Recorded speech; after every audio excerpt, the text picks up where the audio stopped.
So we'll continue discussion of different types of hybrids available in the marketplace. The next one shown here is a Saturn wheel green line hybrid system. GM come out a couple years ago. In this diagram, you can see that this hybrid is many people refer to as a micro hybrid. It has a small electrical motor connected to the engine cranking shaft through a tension belt.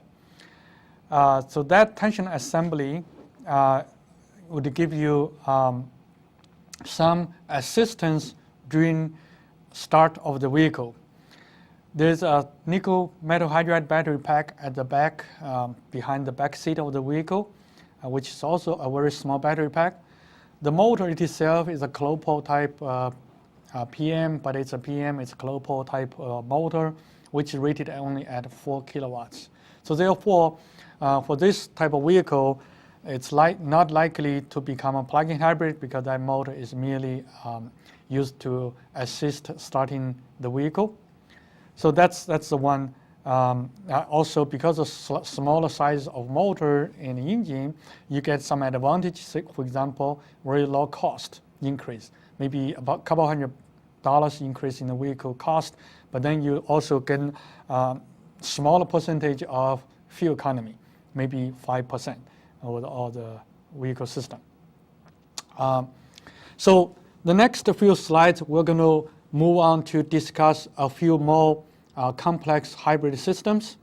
Now, some of the systems has been produced by OEM, but some of the system may not have been, but it's just a type of configuration that can be used as a potential hybrid vehicle system. So one of the systems we're going to discuss, very first one is the dual clutch HEV. So let's go back to the slide. On this drawing, we have a dual clutch system, and that consisted of a dual clutch system, 2 electrical motors, and an engine. So let me start by looking at the diagram from the very bottom right corner. At the very bottom right corner, you'll see the fuel tank. So what you can see is the fuel tank supplying fuel to the engine, which has 4 round cylinders showing there. So the engine takes the fuel and it's connected, the output of the engine shaft is connected to a dual position clutch. You can see that the clutch has 2 different colors. One color is yellow, the other color is purple. So we're going to refer those 2 colors for further discussions. Depends on the control, the clutch, the 2 clutches, which one connect to the yellow engine, yellow gear, one connect to the purple gear. The 2 of them can be connect to the engine. So it depends on the control. Either one can be connected to the engine, but only one at any given time. So let's assume that the yellow gear is connected. The yellow gear is engaged with the engine. So now the gear will move with the engine. Now it depends on how soon the clutch would engage. So the yellow gear speed will gradually start from 0. If at the beginning engaging, the yellow gear will start from 0 speed all the way to the same as the engine speed after the whole engagement. If you look carefully, the yellow gear, the bottom, the yellow gear that connects to the clutch, the bottom one has a gear connected to the gear that has a solid shaft. And that solid shaft extended through the hollow shaft. So we're going to talk about hollow shaft in the next moment. But if you look at the solid shaft, it extended all the way to the right, to the left, across the purple gears, and is connected to the 3 yellow gear pairs, 1, 3, and 5. So those 3 yellow gears are connected to the purple, the solid shaft, the yellow gear. And you can see that 1, 3, and 5, they are all connected to the driving shaft, and that driving shaft is connected to the final drive and the wheels. So between 1, 3, 3, and 5, you can see this little piece, component that is called a synchronizer. So the 3 gears, which one will rotate would depend on which synchronizer is synchronized. So if the synchronizer synchronized gear number 1, gear number 1 will rotate with the solid shaft. If 3 is engaged, then 3 will rotate with the shaft, solid shaft, which means 3 is going to drive the wheels. If 5 is engaged, the synchronizer of 5 is engaged, the gear 5 is going to rotate with the solid shaft, which drives the vehicle. So depending on which synchronizer is engaged, the gears are selectively used to drive the vehicle. At low vehicle speed, apparently you want to use gear number 1. At higher vehicle speed, it may be 3 or 5. It depends on the vehicle operating condition. So let's assume at the beginning of the driving, gear number 1 is engaged. So now let's look at the gear number 1 is engaged. So torque is now transmitted from engine to clutch to yellow gear and through solid shaft to gear number 1. Then gear number 1 drives the final drive. So that's how torque is transmitted from engine to the final drive. When the vehicle speeds up, the gear number 1 is not able to do transmission anymore. So what you're going to do is, before you change clutches, you're going to synchronize gear number 2. So if you look at, that's the purple gear. So the purple gear number 2 is going to be engaged. When gear 2 is engaged, gear 2 is connected to the hollow shaft. So the hollow shaft is not driven by anything yet, but gear 2 is going to rotate with the final drive. So at that moment, what you're going to do is you're going to shift the clutch, the dual position clutch, from yellow gear to the purple gear. So now the torque from the engine is shifting from yellow gear to purple gear, which means it is shifting from gear 1 to gear 2. Because gear 2 is already engaged, so the torque transfer from gear 1 to gear 2 can be very smooth. So that's why this dual clutch transmission is very smooth. So the next moment, if vehicle speed keep increasing, you're going to engage number 3. And therefore, gear number 3 is going to rotate with the final drive. At some speed, you're going to shift clutch from purple to yellow again. So now gear 3 is transferring the torque.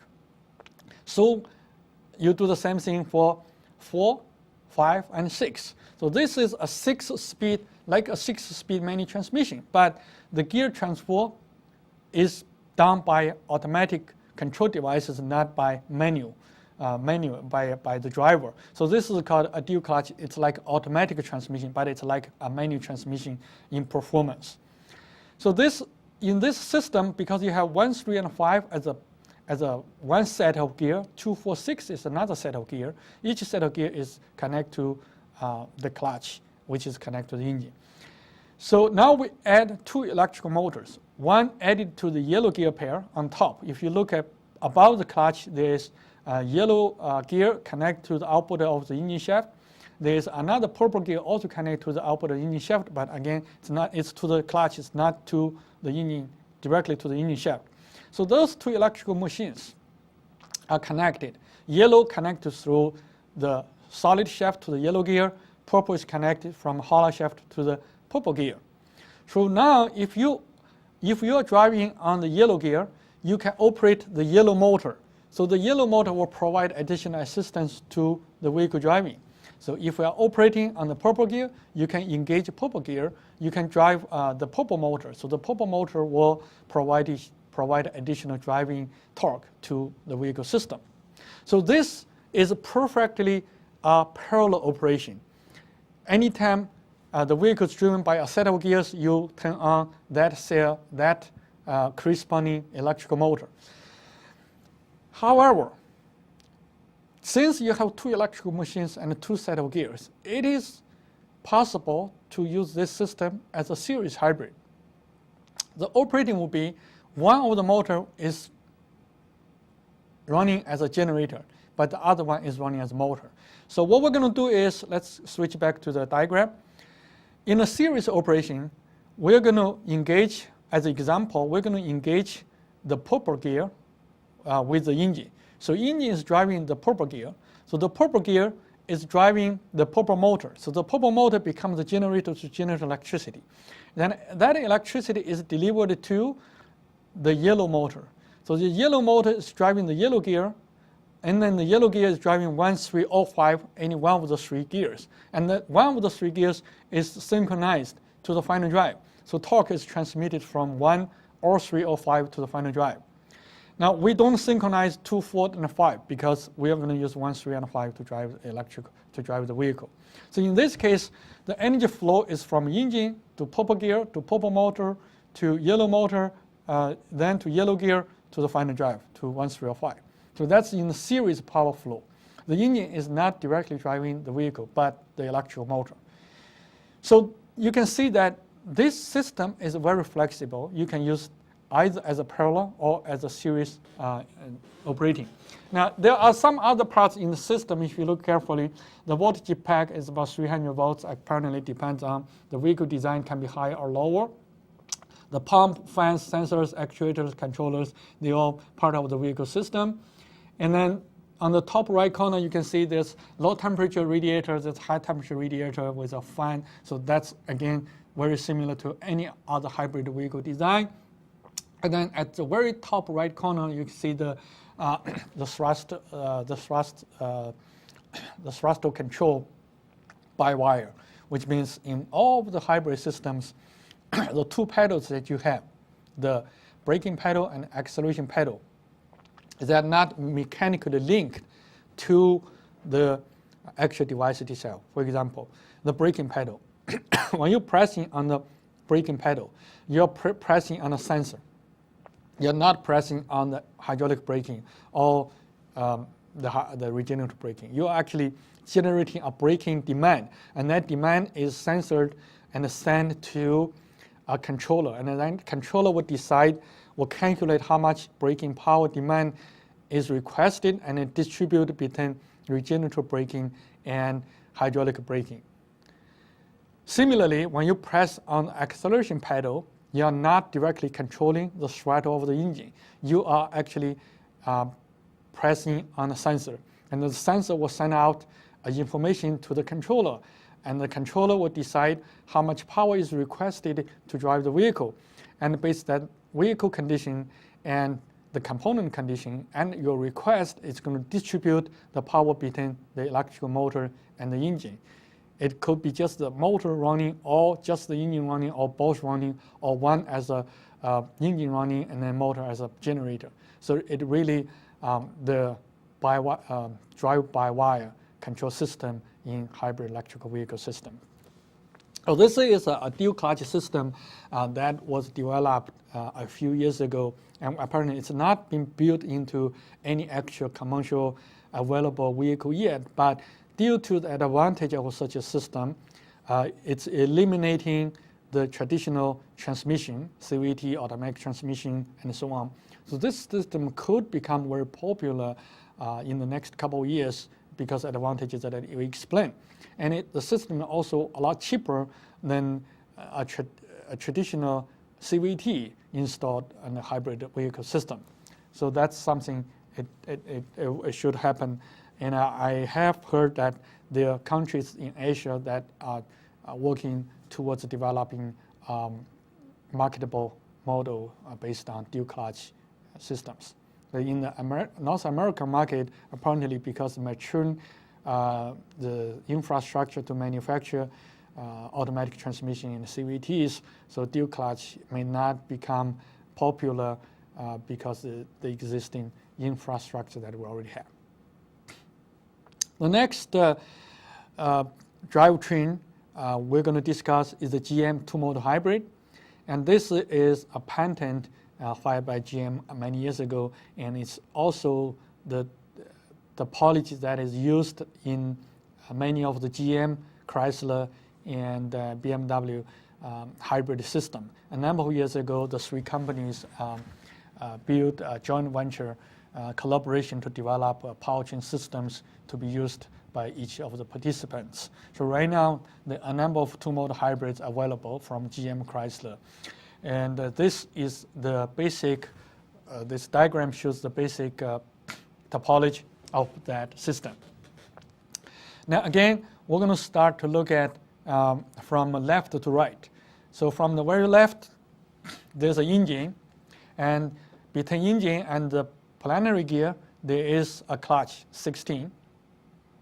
So clutch 16 is used to engage and disengage the engine. Just in case the engine is off, the engine can be disconnected from the vehicle system to save additional energy. The clutch output is connected to the ring gear of the planar gear. So if you look at the planar gear, there are two planar gears. Okay, there's one to the left, there's one to the right. The planar gear we're looking at right now is the one to the left, which is composed by 52, 56, and 40.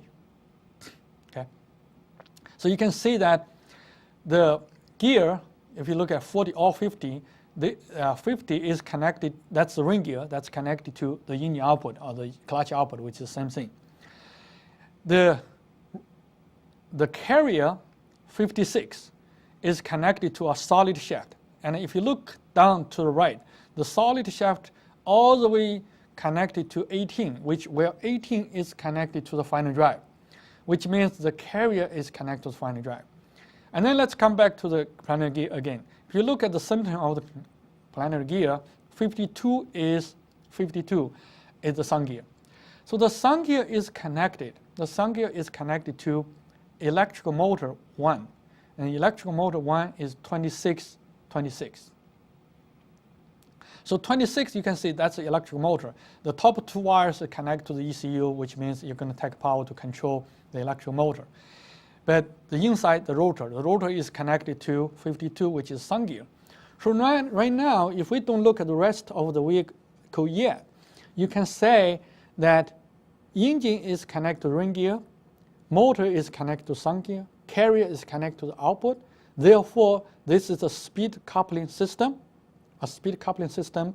It combines the speed of the sun gear, which is a motor, and ring gear, which is the engine. So engine and the motor, so those two speeds are summarized and transmitted through carrier to the output. However, this is not it yet. If you look a little towards the right of the diagram, you can see another set of clutch, which is 48 and 46. This 48 and 46 can be considered as also a dual position clutch.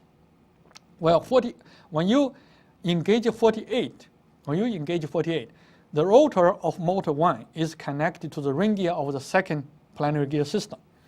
However, if 46 is engaged, then motor 1 is not connected. Motor 1 is just going to be connected to the sun gear of planar gears 40, which is planar gear 1.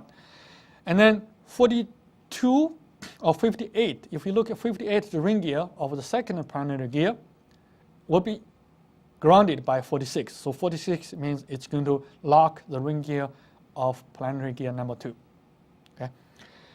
So if you look the second planar gear, which is part 42, in addition to the ring gear, 58 connected to either ground 46 or clutch 48, the carrier is connected to the same output shaft. So the carrier is connected to the same output shaft. And the sun gear in the center, 60. 60 is sun gear. That is connected to motor 2.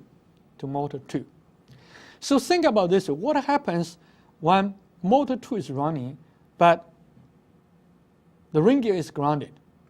Which means motor 2 is going to drive the sun gear of the second planar gear system, and that torque is transmitted to the carrier, and the carrier is running through the same output shaft. So that mechanism is a torque coupling. Motor 2 and output of planar gear 1 is a torque coupling. So in this system, you see both torque coupling and speed coupling. Now, the operation also depends on how you put clutch 46 and 48. So that one we just described is ground 42, which 46 is engaged. That is a torque coupling. But if we engage ring gear 58 to sun gear 52, which is sun gear of number 1 and ring gear of number 2 through clutch 48. So what happens, this system becomes a speed coupling. Because ring gear number 2, ring gear of planar gear number 2, and the sun gear of planar gear number 2, they are going to be speed coupling. So motor 2 speed is added to the carrier of planetary gear 2, and that is transmitted to the output. Okay, so let's summarize. In this system, you can achieve both speed coupling and torque coupling based on which clutch is engaged, whether 46 or 48. When 46 is engaged, it is a speed coupling at the planetary gear number 2. If 48 is engaged, this system becomes a speed coupling device. So therefore, that 2 clutches can provide you a lot of flexibility for your system. You can engage 48, so the system becomes a speed coupling for high-speed operation. You can engage 46 for low-speed operation, which is a torque coupling. So that is why GM named this a 2-mode hybrid. And it means that this system can operate at either high vehicle speed or low vehicle speed. 2 different speed operations, 2 mode. That is called a 2-mode hybrid. In 1-mode hybrid, it is either torque coupling, like the Civic, or a speed coupling, like the Prius is partially a speed coupling. But you probably can argue that the Prius also has a 50 kilowatts motor, and then that one is a torque coupling device. Okay, so this is a 2-mode hybrid, and later on I will have some detailed material to disassemble the graph and then show the 2 different operating modes. But at the moment, that I think it's easy to understand that just based on the 2 clutch positions, you can realize either high-speed operation or low-speed operation, which is either torque coupling or speed coupling for the 2 operation modes by using the clutch with 2 electrical motors. So after that GM 2-mode hybrid, apparently there have been some different arrangements to try to manipulate different operating conditions in the system. So therefore, it has come out to be a different 2-mode hybrid. The next one we're looking at is a GM 2-mode hybrid variation, where 3 different planetary gear systems are included. So if you look at the very left of the diagram, that's the engine input, and the engine input is connected also to the ring gear, and the carrier is all the way connected to the output. The sun gear is connected to motor A, to MGA. So this part is the same as the previous diagram. However, you can see that the sun gear of motor 1 is also connected to R2, which R2 is connected to C1 or C4, depends on which clutch. So if R2 is connected to C3, then R2 will be grounded, no move. But if R2 is connected to C4, and then R2 will be connected to the sun gear of the 3rd planetary gear systems, and which is also connected to MGB. So now you can see that. The carrier of the 2nd planetary gear is also connected to the common output shaft, which all the way goes to the output. Okay? If you look at the 2nd motor, which is connected to the sun gear of the 2nd S2, which connects to S2, but again, as I said, it can also engage to R2. Okay? And if you look at S3, that is connected to motor 2, and then there's a C2 that can lock the planetary gear 3 carrier. It also can lock R3 through C1. So you can see that C1 and C2 will either lock R3 or PC3. So that depends on which one that you want to control. You can lock either one. Now, when you lock one of them, it's going to change the configuration from the 2nd motor, because 2nd motor is connected to the sun gear. Okay, but depends on which one, C1 and C2 is locked, you are connecting. You can basically going to change the speed ratio, how S3 is transferred to the output. For example, if you lock C2, torque of S3 is transmitted to PC3 and to the output shaft. So C1 is locked to ground. So what you can think is that the 3rd planetary gear is a speed reduction gear.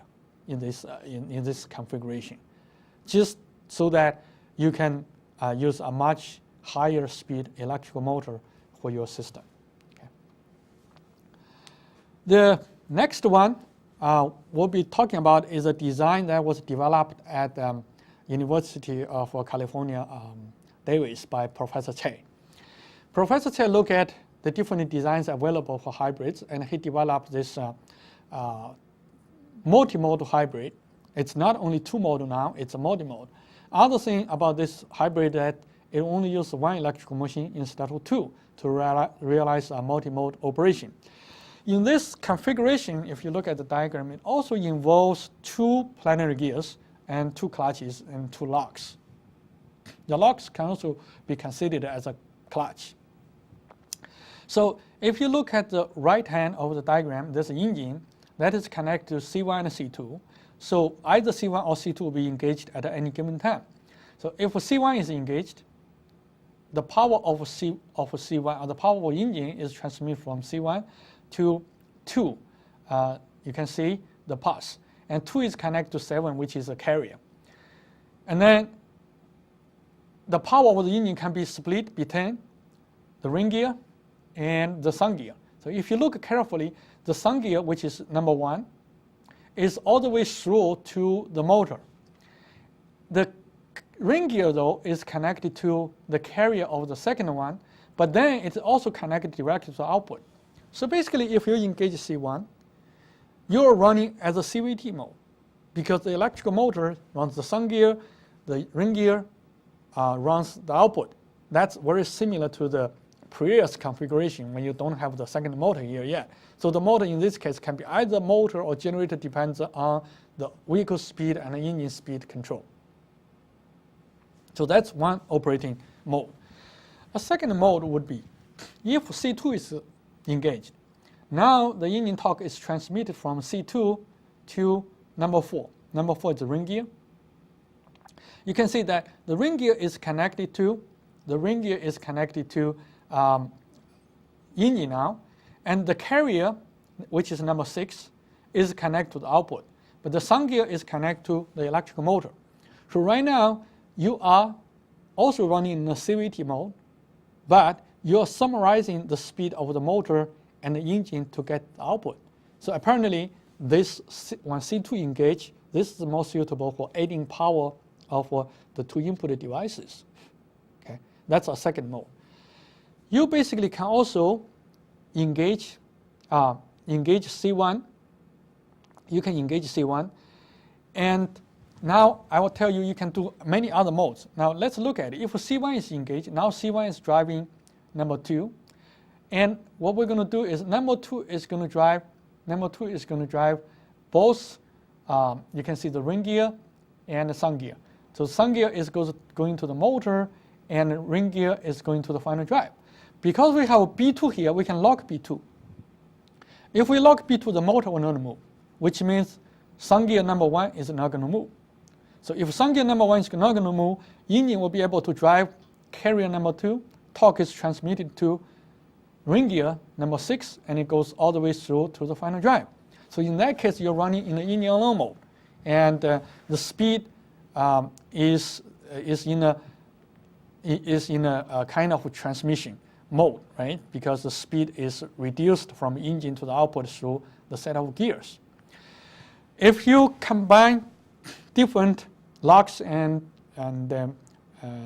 clutches, clutch C1 and C2, lock B1 and B2, you can actually intend 14 different operating modes to satisfy a wide range of speed operations for the engine, for the vehicle. And you can relatively control the engine at a relatively narrow speed range. So this system can give you a lot of benefits by controlling the different operating modes, by controlling the two clutches and the two locks.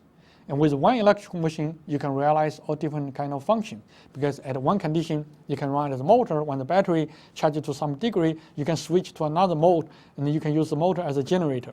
When the battery, you charge the battery.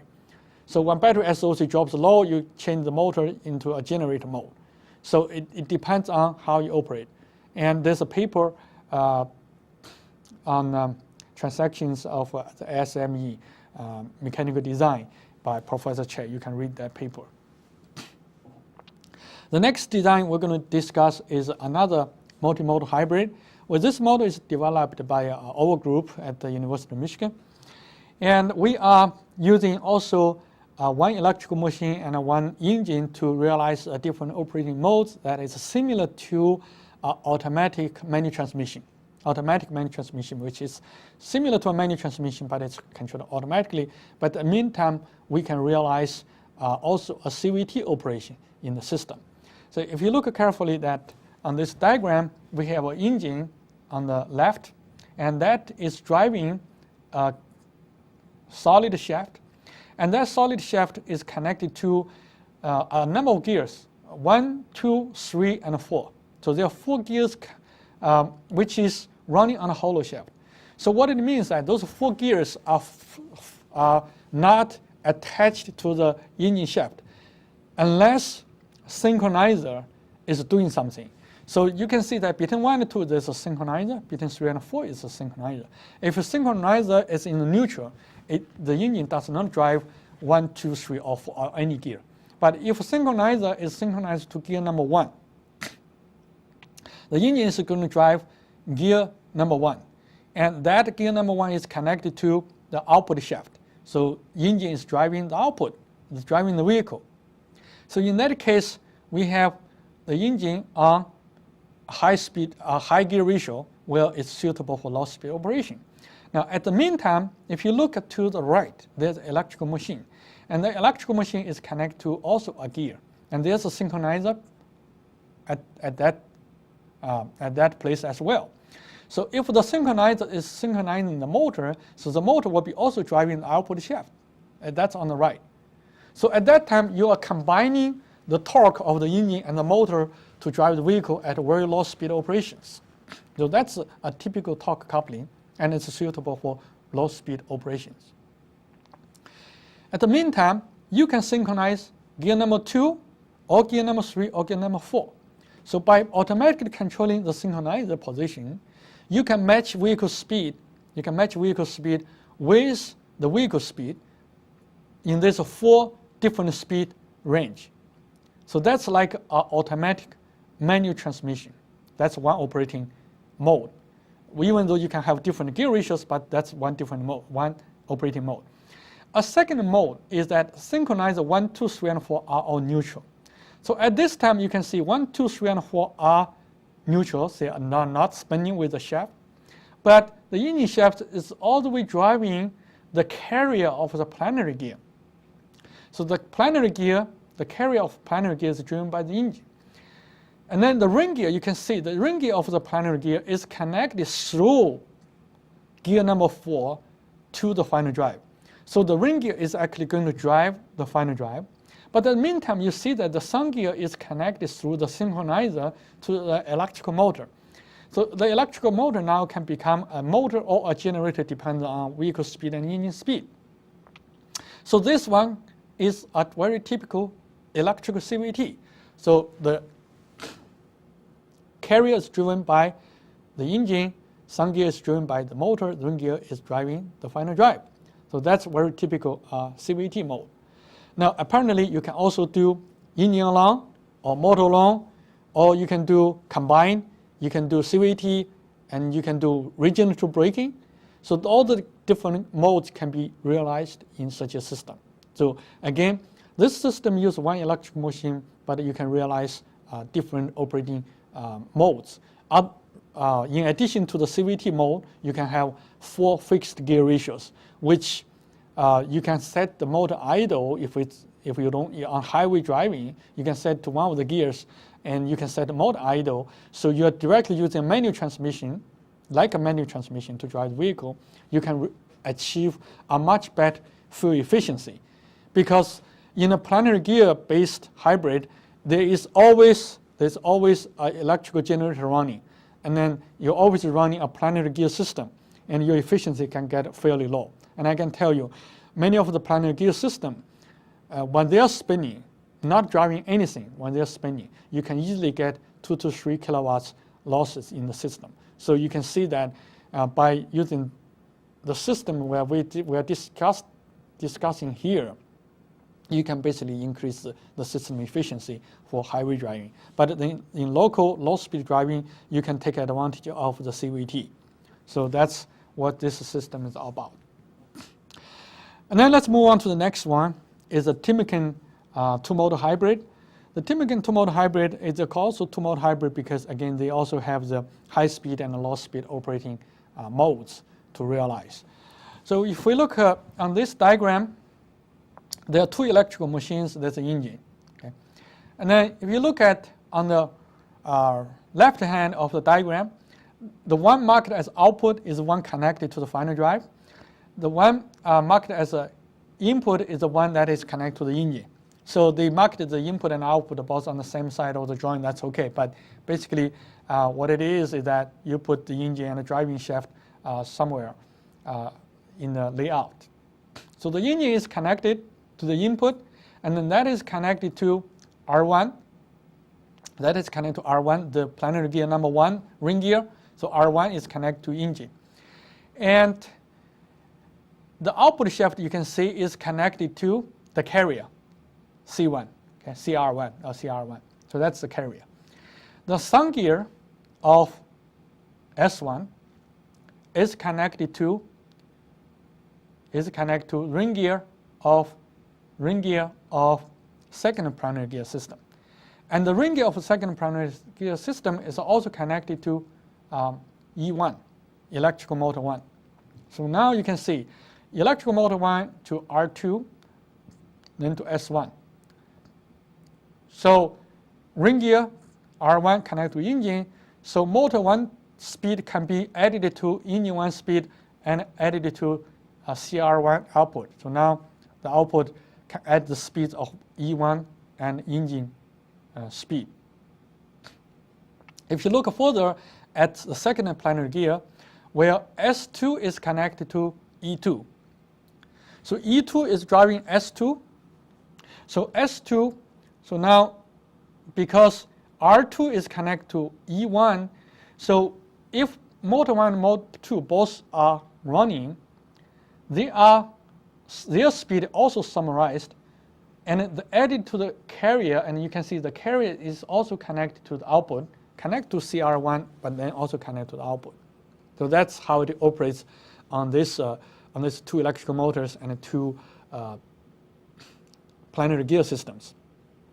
So if you look inside the two planetary gears, there are two clutches. One is a C1, and then another one is C2. So they can actually, if you look at the C2, there's a B2 as well, which means they can actually ground R2 to B2, so R2 will not move. Or they can actually engage R2 and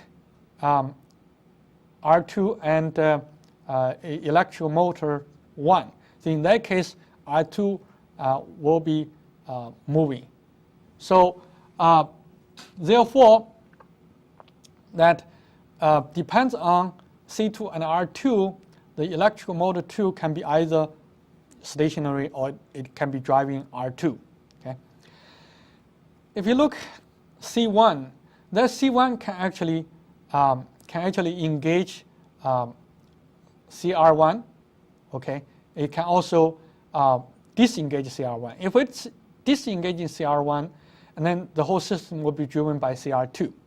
But if it's engaged CR1, so both CR1 and CR2 will provide torque or power to drive the vehicle. So it depends on which clutch and where the clutch position is, and you can realize also a high speed and low speed operations. Apparently, in order to understand what exactly the torque and speed relationships, we need to lay out a separate diagram and showing the clutch positions and so on. So we would not have enough time to do the details here. But the idea is that all of this system that described can realize a two-mode operation. And so is the next one, is a Renault HEV powertrain, where you also have two planetary gears, two electrical motors with two different operation modes, high speed and low speed. Now this moment that The engine now is shift and then both the final drive on the right hand, but that's okay. It's just the way how you draw the diagram. So you can see the engine is connected to C2. Engine is connected to C2, and C2 is connected to R1. Okay? There's no clutch in this diagram. The output is connected to R2 and also connected to C1. So that's output. Engine MG1 is connected to S1. MG2 is connected to S2. So both S1 and S2 are driven by electrical motor. C1 and C2, C1 is connected to the final drive, but C2 is connected to R1. So torque from C2 can be transmitted to C1 and then transmitted to the final drive. So again, the relationship between the two motors and the engine would have a set of relationships. Because there's no clutch in this system, you can only realize one set of operating mode. This is not two-mode operation. This will be one mode. So in fact, one of the planetary gear system will act like a speed reduction, but the other one is actually acting as a speed coupling device if you derive the detailed relationship. And the relationship can be easily derived because if you look at the system like this, there is a fixed, we can probably simply go through this derivation error, just give you sort of idea how to analyze a different system like this. Now let's look at the planetary gears relationships. We will go from left to right. Left one is planetary gear 2. So you can see that C2 speed, let's see, the C2 speed, so omega C2 is equal to engine speed. And R2 speed is equal to vehicle speed. And S2 speed is equal to omega motor 2 speed. And sound gear 1 speed is equal to motor 1 speed. So these are the two speed relationships. And then in the two planetary gears, we can write that omega C2 would equal to omega R2 times, let's say NR2 plus, NR2 plus NS2. And then this will be NS2 divided by NS2 plus NR2 times omega R2, which we know that R2 is equal to vehicle speed. Okay, so that's one expression. So omega R2 is equal to omega vehicle speed, which is shown here. The second relationship would be omega C1 is equal to NR1 divided by NR1 plus NS1 times omega R1 plus NS1 divided by NS1 plus NR1 times omega. I'm sorry, this is RS2. We're going to make a correction here. So omega R2, and this is omega S2. So this is omega S1. So that's your second relationship. And we know that omega C1, if you look carefully, omega C1 is connected to R2. So omega C1 is equal to omega R2. So based on all these set of equations, you can easily derive vehicle speed is equal to omega R2. And omega R2, if we mark this as equation number 1, can be derived from equation number 1 as a function of omega C2 and omega S2. And omega C2 and omega S2, and we mount is here, this set of relationships, okay? And then we can plug in the second equation to all this equation. Then you can get omega vehicle speed as a function of omega M1, omega M2, and omega engine. So it can be easily derived for all these three systems. Now, in particular, This system doesn't have a clutch, so it's easy. Now, if you have a clutch, what are you going to do? Well, you really have to determine, what you need to do is to analyze each one for each clutch position. So you would fix clutch at one position, analyze the system to get one set of equations. And then you put clutch at another position to derive another set of equations. In the GM two-mode hybrid, you have basically, even though that's two clutch, but even that's only the two positions for R2. Now for that Timken hybrid, you may run into 4 different operations because there's two separate clutches. You can have clutch 1 engage, 2 open, 1 open, 2 engage, and both engage and both open. So 2 different scenarios, but the 4 different scenarios only have 2 are valid. The other 2 are not going to work for your system. So you're going to analyze the 2 different scenarios for the systems. So up to this point, we basically covered all different topologies available for hybrid and plug-in hybrid configurations, which means you can use any one of these hybrid systems to build a hybrid or to build a plug-in hybrid.